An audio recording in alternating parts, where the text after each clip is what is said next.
Government వచ్చిన 4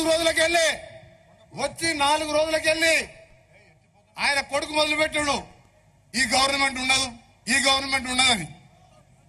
అప్పుడు అనుకున్నా సరే ఆ బచ్చగాడు పోతే పోయి వానికి ఏం తెలియదులే కేటీఆర్ గా అనుకున్నాం. ఇవాళ నిన్నమ్మన కట్టబట్టుకుని ఒక ఆయన లేచిన ముసలాయన సంవత్సరంలో దింపేస్తాం ఈ గవర్నమెంట్ ఉండదు, 104 మంది ఉంటే మమ్మల్ని దింపుతాను. అరే నువ్వంటే చేతగాని కానీ దింపుతానికి చూసి మోడీ. ఇక్కడ ఉన్నది ఎవరు? ఇక్కడ హైటెన్షన్ వైరు. ఇక్కడ ఉన్నది ఎవరు? బండ సామారం పోయి సబ్ స్టేషన్ లో నీ బండారం బయట పెట్టి పవర్ ట్రాన్స్ఫార్మర్ ఇది. కోమరెడ్డి రాజగోపాల్ రెడ్డి ఎవరు? Power transformer. దింపుతావా? దింపితే నీ ఆఫీస్ గురించి చెప్పిన ఆ రోజు ఆయన కట్టబట్టుకొని తిరిగే ముసలాయన అన్న రోజే చెప్పిన నల్గొండలో ప్రెస్ మీట్ పెట్టి మళ్ళొకసారి దింపుతా అంటే రాత్రి నీ టీ ఆఫీసుని పునాదులతో సహా లేపేస్తా అని చెప్పిన.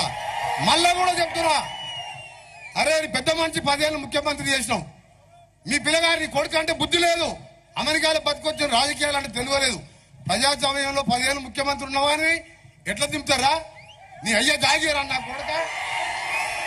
ఇవాళ ఇంత కష్టపడి నువ్వు ఎన్ని కేసులు పెట్టావు? ఇవాళ ఒక్కొక్క కార్యకర్త మీద 50 కేసులు ఉన్నాయి.